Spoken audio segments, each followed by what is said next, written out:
오늘 우리에게 주시는 하나님의 말씀은 신약성경 마가복음 4장 35절에서 41절까지의 말씀이 되겠습니다.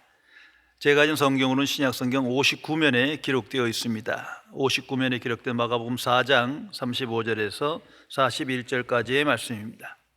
이 기록된 계시의 말씀을 봉독하는 중에 살아계신 하나님의 음성을 모두 다 함께 들으실 수 있기를 바랍니다. 하나님의 말씀입니다.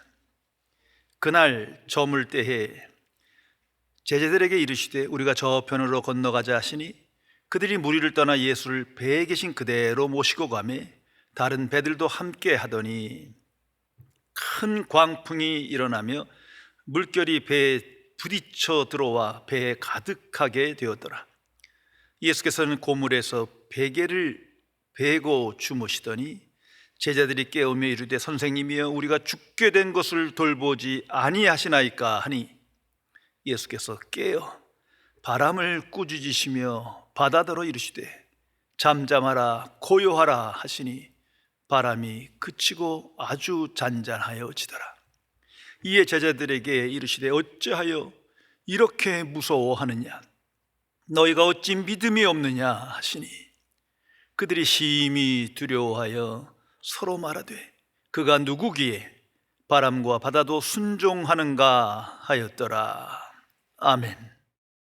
1930년대 미국 샌프란시스코에 금문교를 건설할 때 있었던 일입니다. 공사 당시 높은 곳에서 일하던 사람들이 바다로 떨어져 죽는 일이 발생하기 시작했습니다. 공사가 진행될수록 추락 사고가 계속 이어졌습니다. 공사 현장에서 일하는 사람들이 하나같이 이렇게 높은 데서 일하다가 떨어져 죽을지도 모른다는 두려움 때문에 이런 일이 일어난 것입니다. 결국 공사를 주관하던 건설업체는 큰 돈을 들여 그 건설 현장 아래에다가 큰 그물을 쳤습니다. 그런데 그물을 친 그 바로 다음 날부터 단 한 건의 추락 사고도 생기지 않는 겁니다. 공사자들은 든든하고 큰 그물이 있기에 이제 혹시 추락해도 죽지 않는다는 확실한 믿음을 가지고 있기에 애초에 추락사고 자체가 생기지 않았던 겁니다. 그러다 보니 공사는 속도를 내어 예상보다 훨씬 빠른 시간에 다리가 완성되었다는 것입니다. 깊이 생각해 보시기 바랍니다. 미국의 대통령으로 오늘날까지 존경받는 프랭클린 루즈벨트의 선언입니다. 우리가 두려워해야 할 단 한 가지, 그것은 바로 두려움 그 자체다. 깊이 생각해야 할 것입니다. 두려움은 인간을 마비시킵니다. 두려움은 인간의 정신적으로, 영적으로, 육체적으로 나약하게 만들고 인간답지 못하게 변질시키며 무기력하게 마비시킨다는 사실을 항상 기억해야 할 것입니다. 하나님의 사람 마틴 루디 존스 목사님 쓰신 내가 자랑하는 복음이라는 책에 나오는 글입니다. 사람들이 경험하는 두려움의 종착역, 그 두려움으로 인한 그 결과가 네 가지가 있다. 성경적으로 간략하게 설명해 주고 있습니다. 함께 생각해 보시기 바랍니다. 첫째가 연약함이다. 두려움은 기능을 마비시킨다. 두려움은 통제력을 상실해버리는 결과를 가져온다. 두려움은 어찌할 바를 알지 못하게 만든다. 둘째, 이기심이다. 두려움 있는 사람은 자기에게 일어난 일을 무서워한다. 그래서 자기를 보호하고 지켜야 된다는 생각에 다른 사람들에 대하여 적대감을 갖게 된다는 것입니다. 셋째가 비합리성이다. 두려움은 생각을 마비시킨다.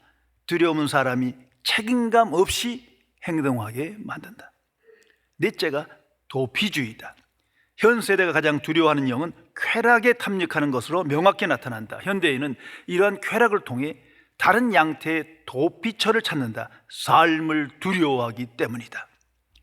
성도 여러분, 두려움은 그 자체가 힘이며 권세라는 사실을 항상 기억해야 합니다. 세상에 수많은 두려운 현상들이 있습니다. 전쟁과 폭력과 다툼과 재난과 질병과 실패와 죽음과 같은 일이 있지만 그것보다 훨씬 더 강한 힘, 강한 권세를 갖는 것이 두려움입니다. 그래서 믿음의 가장 큰 적은, 가장 큰 장애물은 두려움입니다. 두려움이 있으면 믿음이 연약해지고 믿음이 변질돼요. 잘못된 신앙생활을 하게 됩니다. 이 두려움과 믿음은 서로 정반대입니다. 그래서 정반대를 향하여 움직이며 영향력을 끼친다는 사실을 기억해야 합니다. 그래서 이 두려움을 이기는 힘과 능력은 오직 믿음뿐입니다. 거듭난 그리스도인은 오직 믿음으로 하나님의 자녀 되었습니다. 그러기에 그 믿음의 생각에 이끌려 오직 믿음으로 이 두려움을 직면하며 극복하며 이기며 살아가는 인생을 살게 된 것입니다. 오늘 성경에 보면 큰 광풍이 일어나 두려움과 절망 속에서 예수님께 원망불평하는 예수님의 제자들의 모습이 기록되어 있습니다. 이건 계시적인 사건입니다. 먼저 인생에는 이 세상을 살아가는 동안 항상 큰 광풍이 있다는 사실을 기억하라는 메시지입니다. 인생의 큰 광풍은 항상 존재하고 우리를 향해 다가옵니다. 시련과 고통과 역경과 질병은 항상 있는 것입니다. 이건 보편적인 진리예요. 예외가 없어요. 부자나 가난한 자나 병든 자나 건강한 자나 지식 있는 자나 없는 자나 모두에게 해당됩니다. 특별히 이 인생의 광풍은 예고 없이 찾아온다는 거예요. 언제 어디서 어떻게 발생할지를 몰라요. 그래서 두려워하는 겁니다. 그리고 이 큰 광풍은 거듭난 그리스도인에게도 항상 존재하는 겁니다. 아니, 때로는 더욱더 이 광풍이 나타나게 될 것입니다.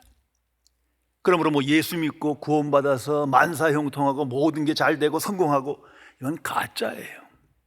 거짓 진리라는 사실을 항상 분별해야 합니다. 오늘 성경에 보면 예수님의 제자들은 지금 예수님과 함께 있어요. 더욱이 예수님과 함께 하나님의 일을 하는 중이에요. 사역 중이에요.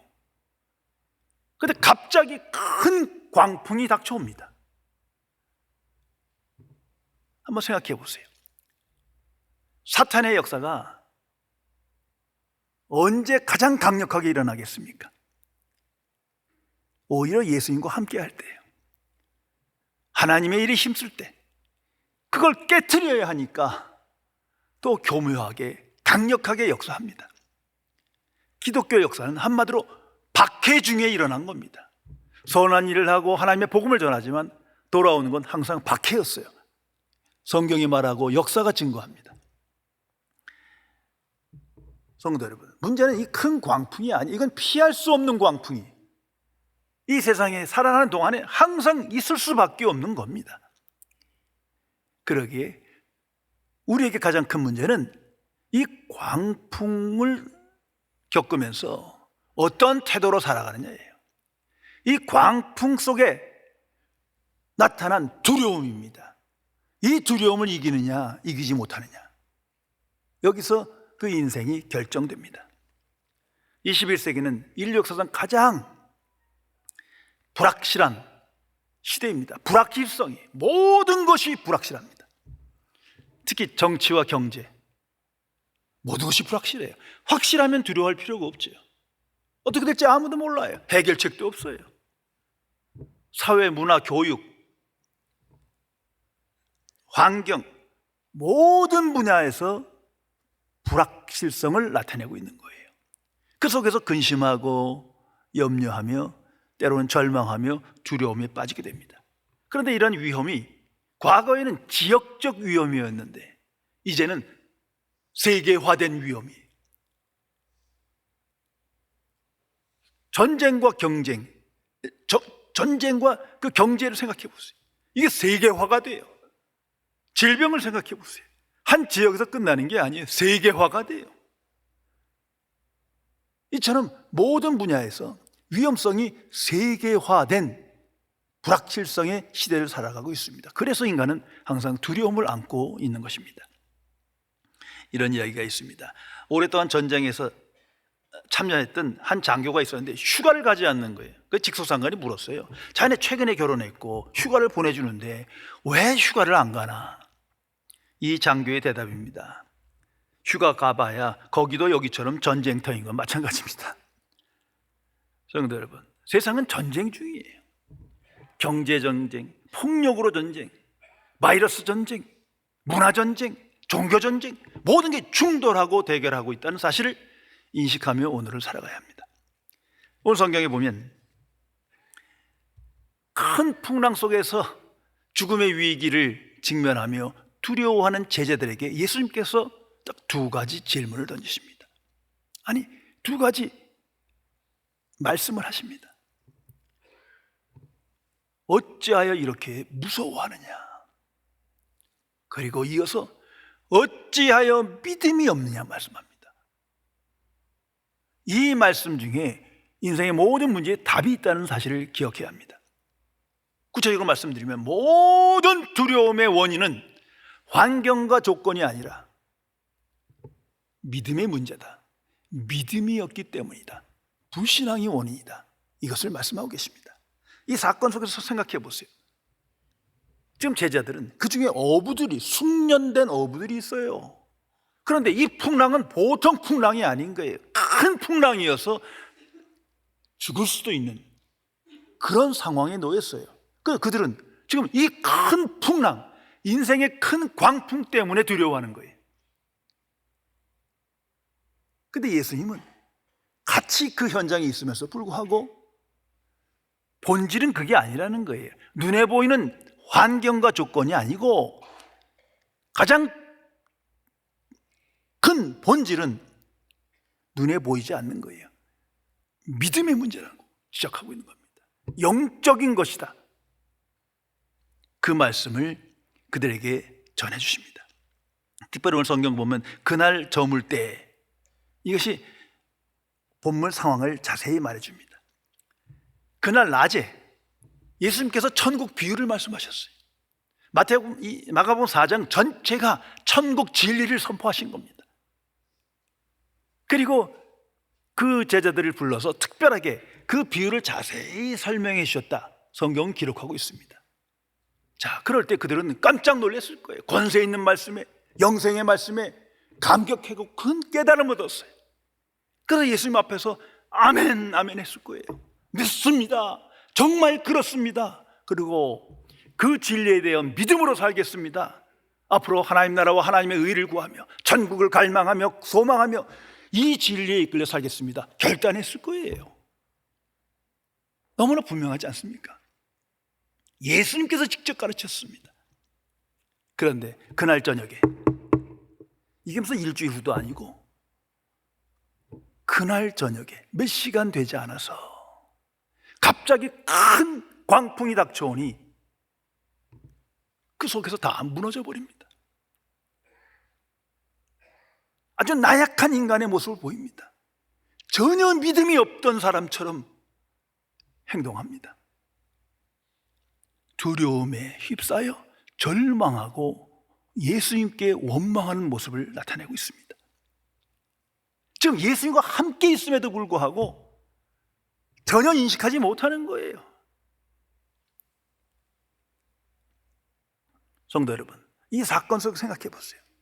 그날 낮에 이들이 천국 진리를 듣고 큰 깨달음을 얻고 감사하며 감격하며 아멘, 아멘 하고 믿습니다, 믿음대로 살겠습니다 한 그 믿음과 아멘은 어디로 간 겁니까? 도대체 무엇을 믿은 겁니까? 어떻게 믿었단 말입니까? 그들은 두려움 권세 속에, 두려움에 사로잡혀 두려움의 권세를 인식하지 못한 채 그냥 무너진 거예요. 형편없는 인간의 모습을 보입니다. 그래서 예수님께서 이렇게 말씀하십니다. 어찌 믿음이 없느냐?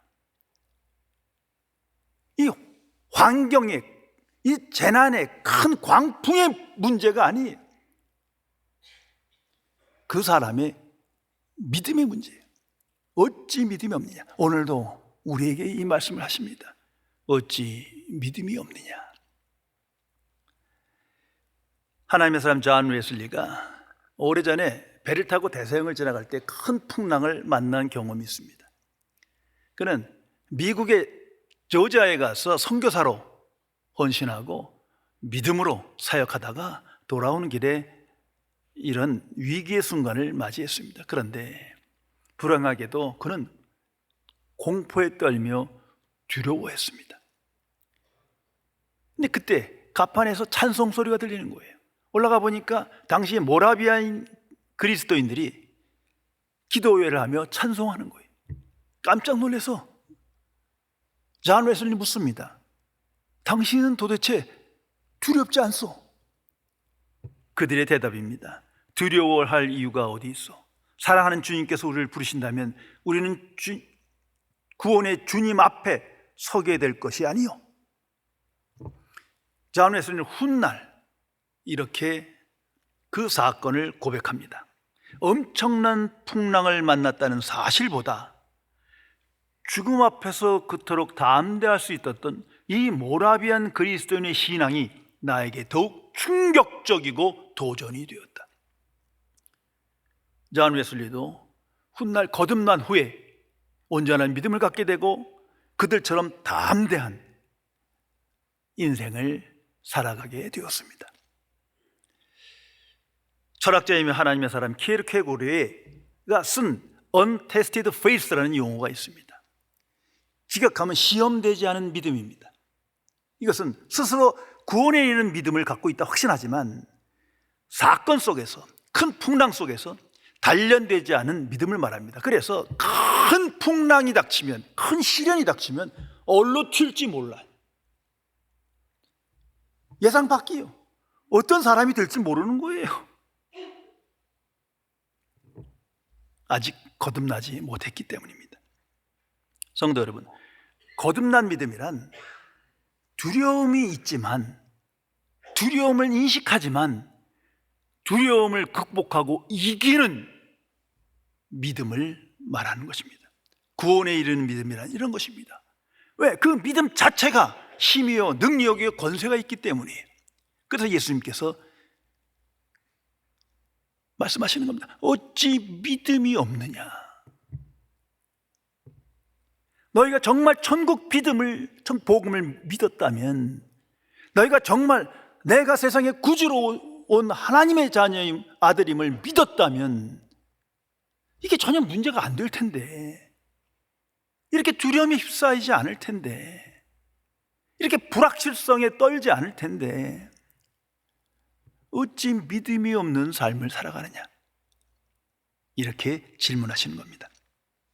오늘 성경에 보면 예수님께서는 그런 상황 속에 주무시고 계시대요. 이거야말로 기적이에요. 큰 풍랑이 있었지만 그 속에서 주무시고 계시더라. 이 제자들은 이 사건을 죽을 때까지 잊지 못했을 것입니다. 큰 풍랑이 닥칠 때, 큰 시련이 있을 때, 큰 위기 속에서도 이 사건을 잊어버릴 수가 없는 거죠. 예수님의 믿음은 정말 하나님에 대한 믿음이에요. 이 추상적이지 않아요.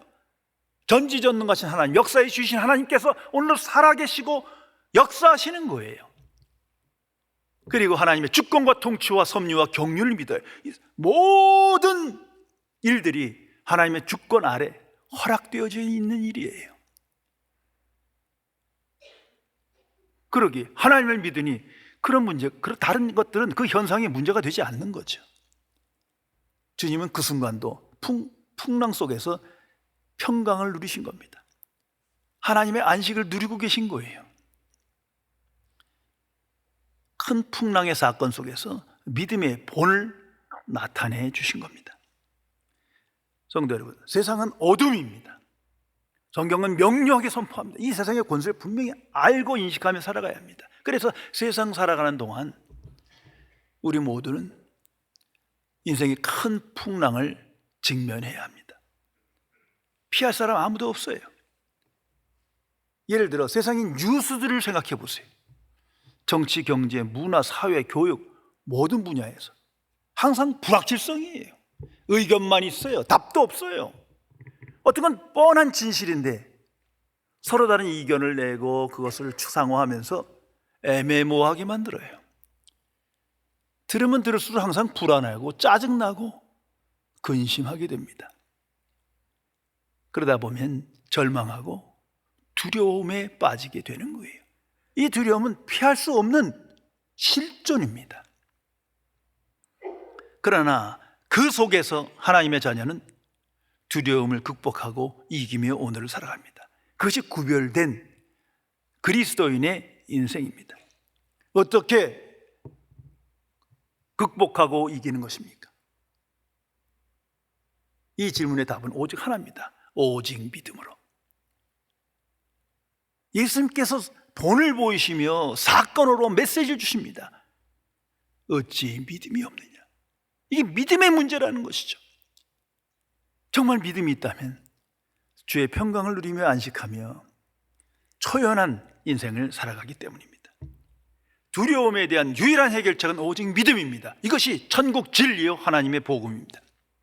더욱이 오늘 성경 보면 예수님께서 큰 풍랑을 꾸짖으셨더라. 이게 무슨 판타지요, 신화입니까? 이건 역사적 사실이에요.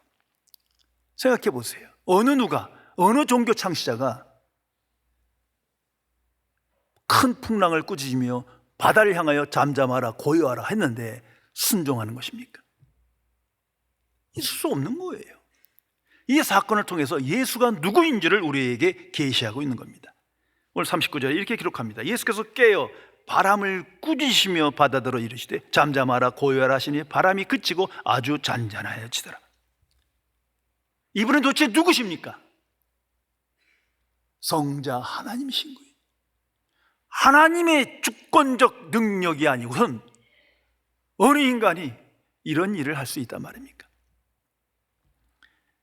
그래서 세상의 구주로 오신 예수 그리스도요, 그래서 그분은 온 인류의 주가 되시는 거예요. The Lord, 유일한 구세주요 구주가 되시는 겁니다.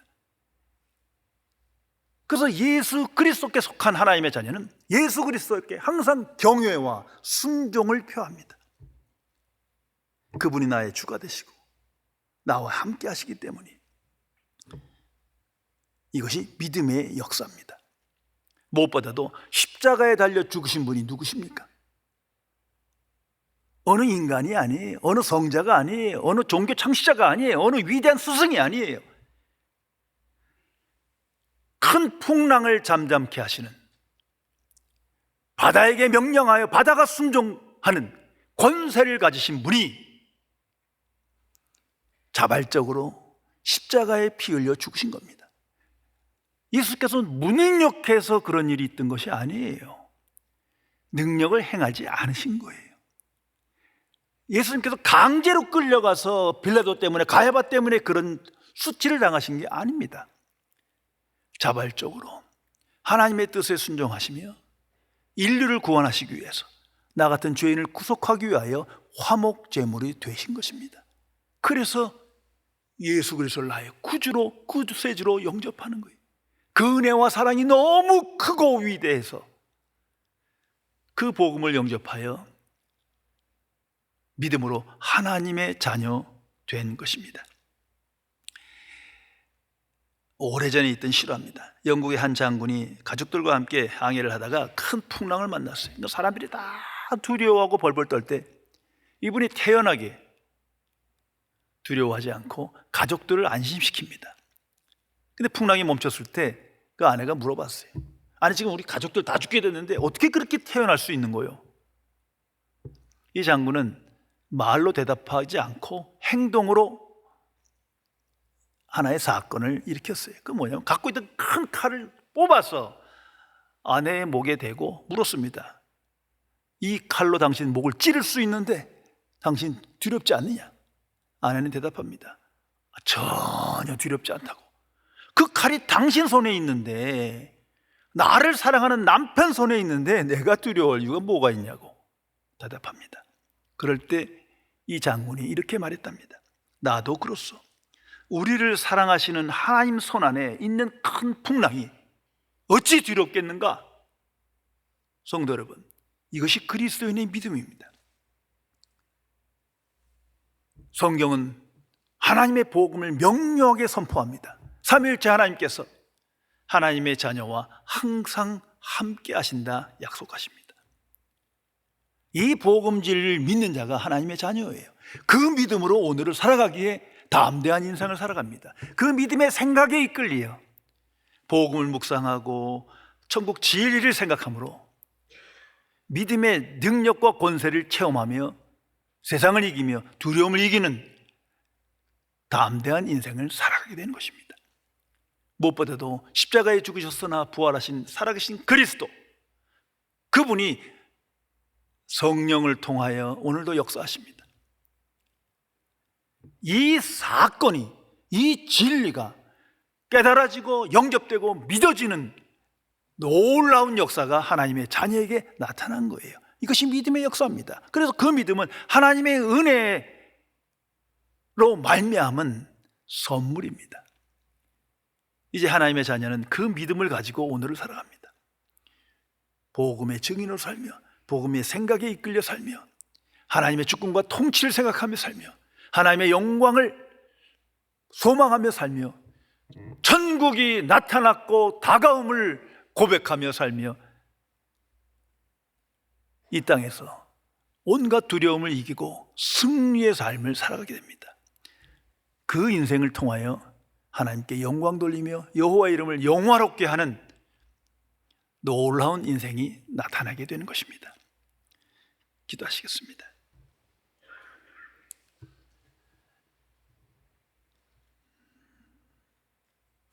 창조주이시며 역사의 주인이신 하나님 아버지, 험악한 세상에 살지만 세상의 권세에 대하여 무지무각하고 온갖 두려움의 권세가 우리를 사로잡고 있지만 아직도 두려움의 힘과 능력을 올바르게 인식하지 못하여 부지불식간에 두려움에 휩싸여 절망하며 낙심하며 때로는 하나님께 원망하며 내 기도가 응답되지 않는다고 불신앙에 빠져 살아가는 이 미련한 죄인을 용서하여 주옵소서.